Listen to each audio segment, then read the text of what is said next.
Countdown for blast off. X minus 5, 4, 3, 2, X minus 1, fire.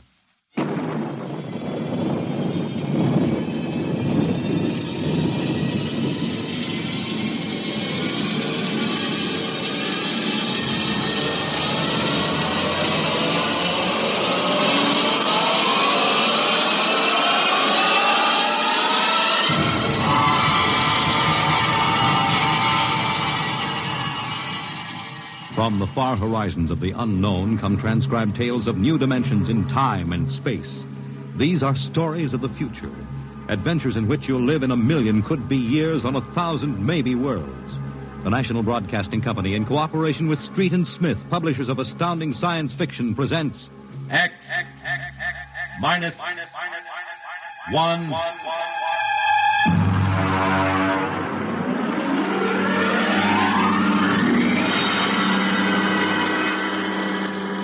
Tonight's story, Ray Bradbury's tale, The Veldt.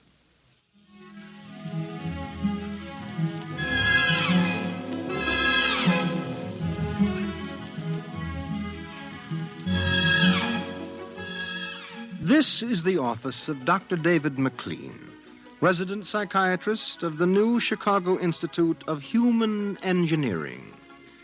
All right, Miss Carver, will you take this, please? To Charles S. Haworth, senior psychiatrist, New Chicago Institute of Human Engineering. The following constitutes my report on the case of George and Lydia Abbott, which we discussed by telephone. Subject George relates onset of symptoms to the purchase of a $60,000 soundproofed Happy Life home. Under narcosynthesis during initial interviews, subject described the experience in the following manner. Miss Carver, would you play back the sonic record of the initial interview? We'd always wanted one, and then we could afford it, so... Go on, Mr. Abbott. Tell me about the home. The home. Well, it was supposed to do everything the agent told us. And it did, I guess. It clothed us, fed us, and rocked us to sleep, played and sang, and it was good to us. Very good, sure. Tell me about the nursery. The nursery. The nursery, It was completely automatic? Completely automatic. There were crystalline walls that wavered from 2 to 3 dimensions. There were pseudo-textured floors that shifted from brick to dirt to waving grass. The nursery was the best, but then we wanted the best for the children. Doctor, I must be crazy. We have no children. What about Peter and Wendy? They're your children. Oh, no. We have no children, Doctor. We have no children. All right, Miss Carver. To continue. After 3 sessions, the subject was able to recall and accept the idea that he had 2 children. He described the first day. All right, Peter and Wendy. This is your nursery.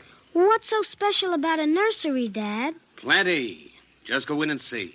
Do we have to? You'll be surprised. Gee. Go ahead. I'm scared. I'm not. Hey, it's nice in here. It is? Come on in, Wendy. Boy, look at the pictures on the walls. They're real. They're almost real. You can change them any way you like, just by thinking about it. Go on in, dear. Well, all right, Mommy. Hey, Wendy, look what I can do with the pictures. That's the White Rabbit from Alice in Wonderland. Sure. I just thought about it, and there it was. Let me try. Peter, let me try. Well, go ahead. Just think. How about Wizard in Oz? I want to see Wizard in Oz. Well, dear, there we are. Oh, they like it, don't they? Why shouldn't they? All I have to do is think, and they've got whatever they want in 3 dimensions. Color, sound, and smell. Oh, it's nice that we can give them all the advantages. Sure. What else are we working for, huh? Well, what do you want to do this evening? Well, the Petersons asked us over for bridge, but if you... we don't have to worry about the kids. They'll be all right in the nursery. Come on, Lydia. We deserve a night out.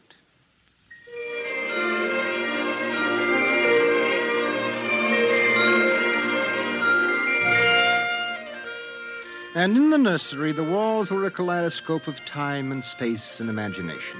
The green forest of Sherwood and the quiet forms of Robin and his merry men gave way to the roll of the high seas and the smell of salt in the air as Sir Henry Morgan sailed into the harbor at Jamaica.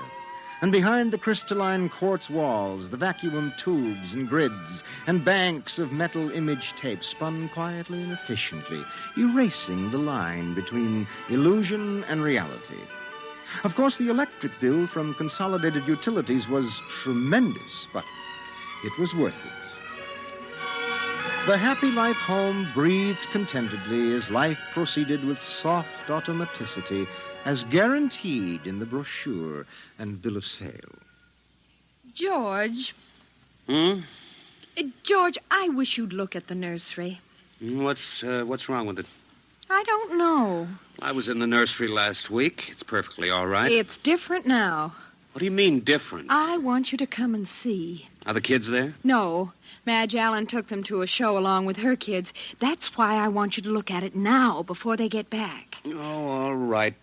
What you expect me to do, I don't know. I'm no mechanic. This isn't a question of a leaky faucet, George. All right, dear. I'm coming.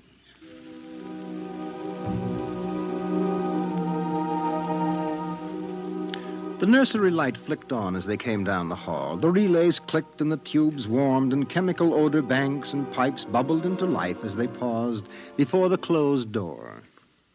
Go ahead, George. Open it.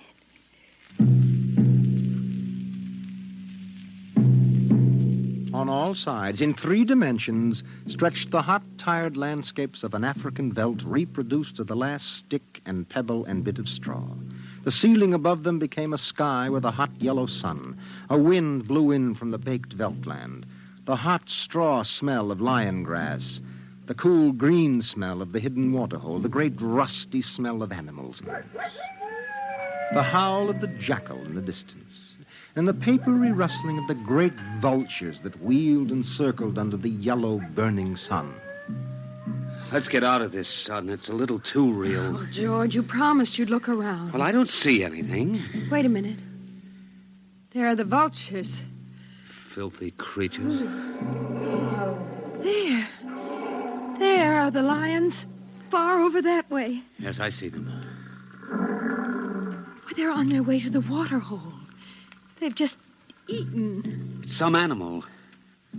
A zebra or a baby giraffe, maybe. Can you see it? Are you sure? It's a little late to be sure. Nothing over there but clean bone and the vultures swooping down for what's left. Did you hear that scream?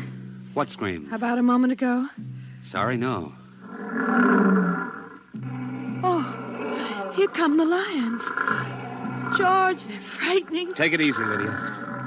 They're just illusion.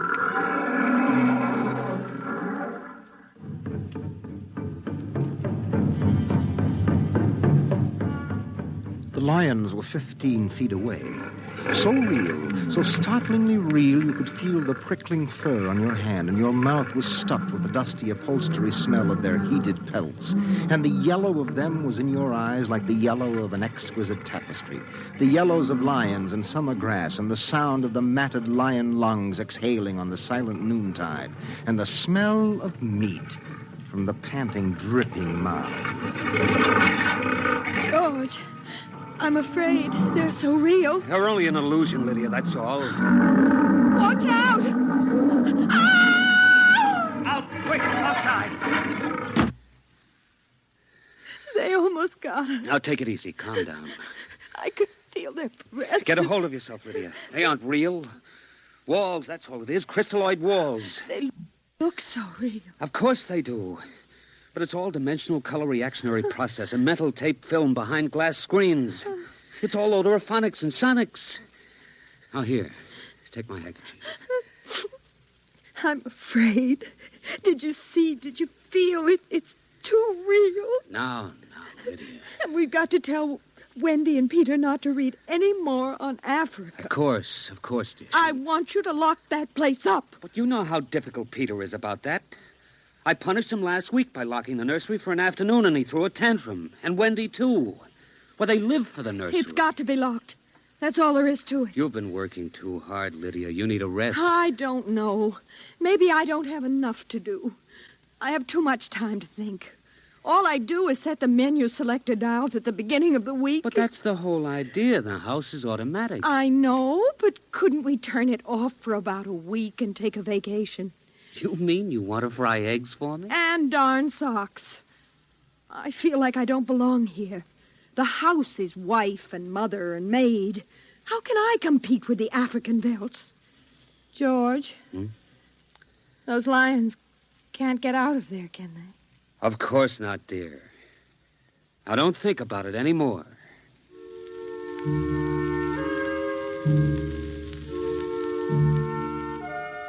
They ate alone. He sat idly watching the dining room table produce warm dishes of food from its mechanical interior. You forgot the ketchup. That's better. It wouldn't hurt to lock the children out of the nursery for a while. It was clear that they had been spending too much time in Africa. That sun, he could feel it on his neck still, like a hot paw. And the lions, and the smell of blood. Remarkable how the nursery caught the telepathic emanations of the children's minds and created a life to fulfill their desires. The children thought zebras, and there were zebras. Sun, sun. Giraffes, giraffes. Death, and death. They were so young. But long before you knew what death was, you were wishing it on someone else. But this, the long, hot African veldt, the awful death in the jaws of a lion, and repeated again and again and again. The children came home dutifully at 8:30. Hi, Mom. Hi, Pop. Hi. Darlings. Do you want something to eat, dear? We're just having dessert. We're full of strawberry ice cream. And hot dogs. We'll just sit and watch. Sure. Peter, tell us about the nursery. The nursery? All about Africa and everything. I don't understand. Well, your mother and I were just traveling through Africa with rod and reel. There's no Africa in the nursery. Oh, come now, Peter. We know better. I don't remember any Africa. Do you, Wen? Go run and see, huh? Sure. I'll be right back. Wendy, come back here. Wendy! Oh, she'll be right back, Pop. She doesn't have to. I've seen it. Come on. Sure, Pop, but Wendy'll tell us. Open the door. See, Daddy? It's not Africa. It's Florida. Like in Bambi. There go the deer. See? It isn't Africa. I see it isn't. Go to bed. But it isn't 9 o'clock. You heard me. Go to bed. Okay. Good night, Mom. Good night, Pop. Good night. Good night, dear. I'll be right in. Wait a minute, Lydia. Look at this. What is it? This is the corner where the lions were, isn't it? What is that you picked up? An old wallet of mine. There's a smell of hot grass on it. The smell of a lion. It's wet with saliva. And it's been chewed. George, those smears of blood. Come on out. Now let's go to bed.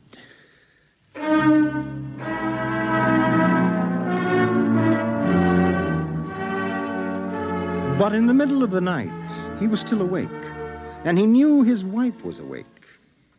George, how did your wallet get in the nursery? I don't know. Wendy must have changed the walls from the African Veldt. I'm going to keep it locked. Maybe it isn't good for the children. My father used to say children are like carpets. They should be stepped on occasionally. We've never lifted a hand. They're spoiled and we're spoiled. I think I'll have Dr. McLean come tomorrow morning and have a look at Africa. But it isn't Africa now. It's Florida and Bambi. I have a feeling it'll be Africa again before then.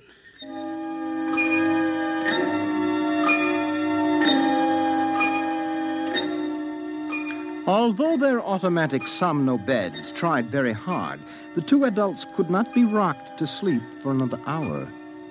A smell of cats was in the night air.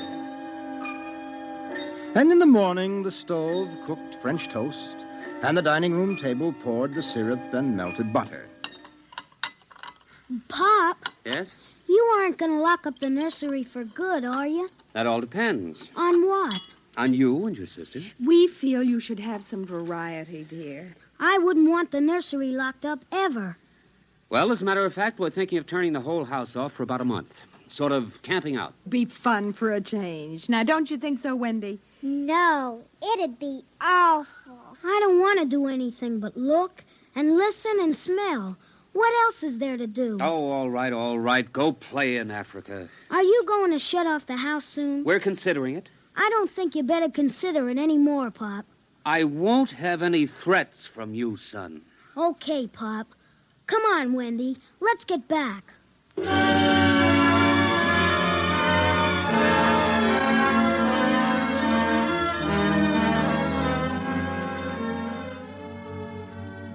After breakfast, Dr. David McLean arrived.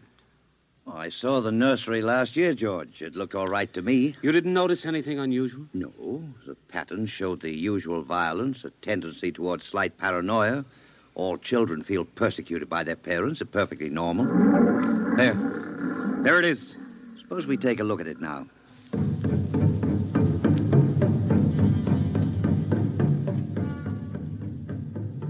They entered without knocking and sent the children out. The screams had faded and the lions were feeding quietly under the trees. I wish I could see what they're eating. How long has this been going on? A little over a month. It certainly doesn't feel good. I don't want feelings. I want facts. George, a psychologist never saw a fact in his life. He knows about feelings. And this doesn't feel good. Now, my advice to you is to have the whole room torn down and your children brought to me every day for the next year for treatment. Is it that bad? I'm afraid so. You know, that's why the nursery was developed originally, to let us examine the patterns left on the wall by a child's mind. But what is it? What's wrong with Peter and Wendy? Well, it's hard to say. I haven't punished them more than average. Oh, I took away a few gadgets. Last week, I locked the nursery to show I meant business. You've let this room replace you and your wife in your children's affections. This room is their real father and mother, and now you come along and want to shut it. You can feel the hatred coming out of that sky. George, turn everything off. The nursery, the automatic kitchen, the whole automatic house. Start now. But won't the shock be too much for the children? I don't want them going any deeper. Let's get out of here. I never like these rooms. They get me nervous. Those lions look real, don't they? I don't suppose there's any way... What? That they could become real. Not that I know. Some flaw in the machinery, tampering? No. I don't imagine the room will like being turned off. Nothing ever likes to die, even a room. I wonder if it hates me for turning it off. Paranoia is thick today. Well, hello. Is this your scarf? It's stained. Brown. Blood. That's Lydia's. Come on, the main fuse box is out here. All right, go ahead. Pull the switch.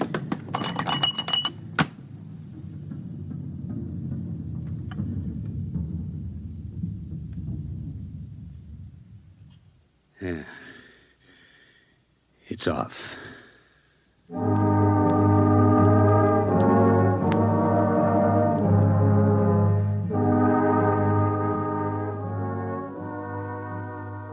The two children were in hysterics. They screamed and kicked and threw things. They yelled and sobbed and swore and jumped on the furniture, weeping. It's off and it stays off. The whole house dies as of now. He marched around the house, cutting switches and pulling fuses. Don't let them do it. Don't let Pop kill everything. I hate you. I hate you. Insults won't get you anywhere. I wish you were dead. We were for a long while. Now we're going to start really living. Instead of being handled and massaged, we're going to live. Once more, Daddy. Just once more. One more minute of the nursery, that's all. Just one more minute. Oh, George, it can't hurt, really. Oh, all right. Only shut up. 1 minute, and that's the end. Forever. Gee, thanks, Pop. Thanks. And then we're going on a vacation. Dr. McLean is coming in half an hour to help us out. Lydia, turn on the nursery for just a minute. Oh, boy. Come on, Wendy. Come on. Thanks, Daddy. Thanks a lot. Just 1 minute, remember? Now, where'd I put those suitcases? Lydia! Don't shout, George. I'm right here. Did you leave them alone in the nursery? Well, I've got to get ready, George. Well, I guess we'd better get them out of there before they get involved with those beasts again. Pop! Pop, come here! Daddy! Mommy! Come on, quick. Wendy! Peter! What's the matter? Hurry up. Open the nursery. Wendy! Peter! They aren't anywhere. Wendy? Peter? Peter! The door. Open the door. They've locked it from the outside. Peter! Peter! Wendy! Peter! Open the door, dear! Let us out, Peter! Open the door. It's time to go. Open the door! George! The lions! Peter, do you hear me? Open this door! They're all around us, George! Son! Son, do you hear me? Let us out! Son! George! Look out! The lions! They're coming!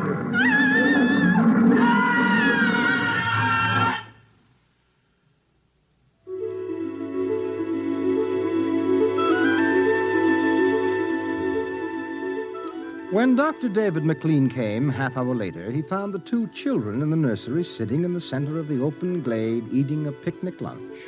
Beyond them was the waterhole and the yellow Veldt land. Above was the hot sun. At a distance, Dr. McLean saw the lions fighting and clawing and then settling down to feed in silence under the shady trees. Hi, kids. Where are your mom and dad? Oh, they'll be here directly. Good, good. We've got to get along. He squinted at the lions with his hands up to his eyes. Now they were done feeding, and they moved to the waterhole to drink.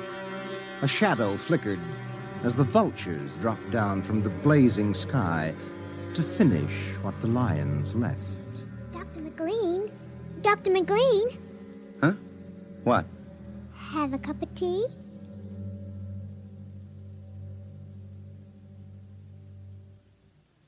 Which concludes my report to date. There were no lions, of course. Not in a physical sense. Lydia and George were devoured, however, almost as surely as if there had been lions. Their personalities were devoured by the mechanistic marvels which had usurped their role as parents. All four members of the family are under intensive therapy now and are doing as well as can be expected. Send that by telerope, Miss Carver. Oh, and would you ask George Abbott to step inside? I'm ready for him now. You have just heard X-1, presented by the National Broadcasting Company in cooperation with Street and Smith, publishers of astounding science fiction. Tonight, by transcription, X-1 has brought you The Veldt, written by Ray Bradbury and adapted for radio by Ernest Kenoy.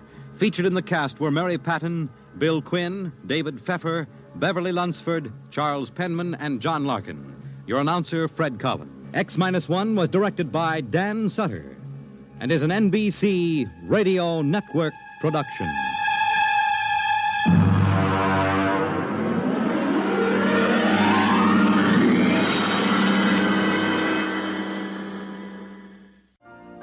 You've been listening to the OTR Gold Network. Find more classic radio at otrgold.com.